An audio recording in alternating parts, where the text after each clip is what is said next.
Hello, Shalom Aleichem. Welcome back for another lesson. Introduction to Reading Hebrew, Lesson 15. Shir, Tet Vav. Shir, being the Hebrew word for lesson or measure.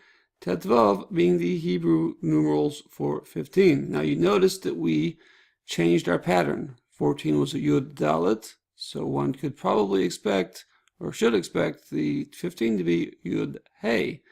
But as Yud Hey is one of the names of God, the Yud and Hey form one of the names of God. Jewish practice is not to write it down for fear, or it might get desecrated. It might get thrown away. It might get erased. So as such, we don't write that down. It's just a custom. This is just the custom amongst Jews. So we write Tet Vav instead. So Yud Dalet is 10 plus 4. Yud Hey would be 10 plus 5, but we don't write that. Instead we write Tet 9, Vav 6. 9 plus 6 equals 15. So 10 Tet Vav 15. Okay, we are presented in this lesson with a new letter, the letter Lamed. It looks like this. It's as a sofer, somebody who writes traditional, scribal works. The Lamed is a very fun letter to write, very dramatic in a way. It has an L sound. L as in the longest letter. La. L is not only the longest letter; it is also the loneliest letter. Fine. So, Lamed. Lamed is L. Okay, so let us begin. Number 1, La. La. Lo. Lo. Lay. Lay. Li. Li. Line 2, Le. La. Lo. Lo. Lay. Li. Lo.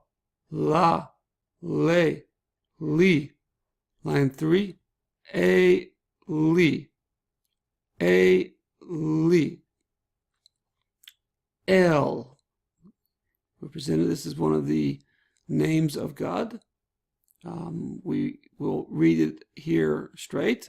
El and Eli, my God. But just by way of introduction, we'll see more of the names later, but just to have a shot across the bow here, we do not say the name in just casual conversation or in a secular setting. We reserve pronouncing the various names of God for situations in which we are learning Scripture, in which we are praying to God, or in which we are praising God. So in those situations, since we're learning here, I will say it forward. But in casual conversation, we would not use this name. Fine. 4, Bo Hamoreh El Avi. Now, I'm going to translate. Bo comes, Hamoreh, the teacher. El, this L is 2. Notice there's different nukudos. This comes to Father. The teacher comes to Father, my Father. 5, Lama, Lama, Bo, Mori. Lama, Lama, why, Bo comes, Mori, my teacher. Sounds as if he is a little concerned. Okay, line 6. Lama, Bo, Hamoreh El Avi. Lama, why? Bo comes, Hamoreh, the teacher, El to Avi, my father. Why? Number 7, Harabi Lomed, the rabbi learns or studies. They translate it as studies. So there is, in just sort of folk usage in the way Jews speak English, it's influenced by Yiddish. Lernen means to learn or study in Yiddish. So obviously that is very closely related to the English learn. So there is that. But over time, the connotation between the difference between study and learn is learn has to do more with learning Torah topics. One learns Torah. One learns to do the mitzvot, the commandments. One learns the languages of the Torah. Whereas one studies to be a dentist. One studies to be a translator of Chinese. So that would be kind of the usage amongst the Anglo Jews, the English-speaking Jews.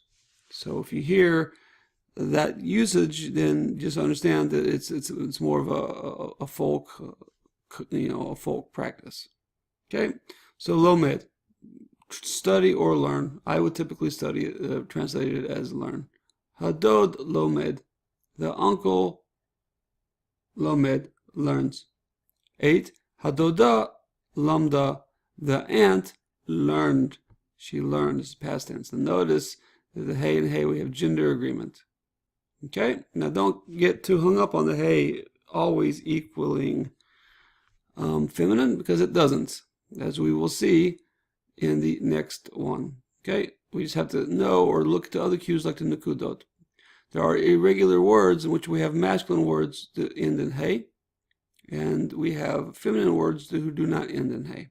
So as you grow in your knowledge, your vocabulary and your knowledge of Hebrew, you'll have a good feel for the irregular words. Okay, Hadoda Lamda, the aunt learned. 9.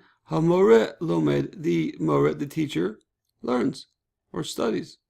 Abba Lomed, daddy learns or studies. 10. Hamora Lamda, the teacher, Lamda, learned. She studied. Again, feminine. Here's a good example. More, masculine. Mora, feminine. Notice they both end in hey, so we have to use other cues. One cue would be the nukuda, but if it was written without the nukudot, which is the standard amongst most Jews, whenever we're writing, we would look to the verbs or the adjectives attached to it to see if it is masculine or feminine.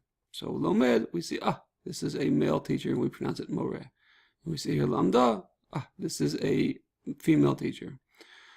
Okay, fine. So you have to, until you get the hang of it, you have to pay attention to all the various cues and hints that the text contains. Okay, number 11. Mi lomed, who learns, who studies? The answer is Hadod Meir lomed. Uncle Meir learns or studies. Meir being a name. 12. Mi lamda, who learned? The answer is Hadoda Leah lamda. Aunt Leah learned. And Leah, of course, is a biblical name. Okay, 13. We have another little section here with appellations for God. Boreh ha'olam, the creator of the world or the universe. Olam can also mean universe. 14. Ha'el Boreh ha'olam, the God, or God with us knowing which God we're talking about. Of course, we're talking about the God. Boreh ha'olam, creates the world, or is the creator of the world. Both translations are valid. Hebrew, in some ways, is less specific than English, and in other ways it is much more specific than English. So the differences are quite interesting. 15. Ha'el Bori, God created me, or God is my creator.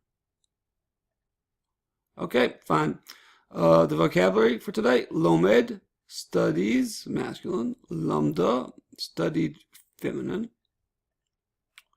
Past tense, take note. Leah and Meir. You might hear it different ways, like Oscar Mayer. So Meir is a Hebrew name for a man. Okay, I hope that was beneficial. Keep studying. If you have not, keep learning. If you have not already subscribed to this channel, please go ahead and do so. I wish you well. Kol Tuv, Hatzlacha Rabba. Keep learning.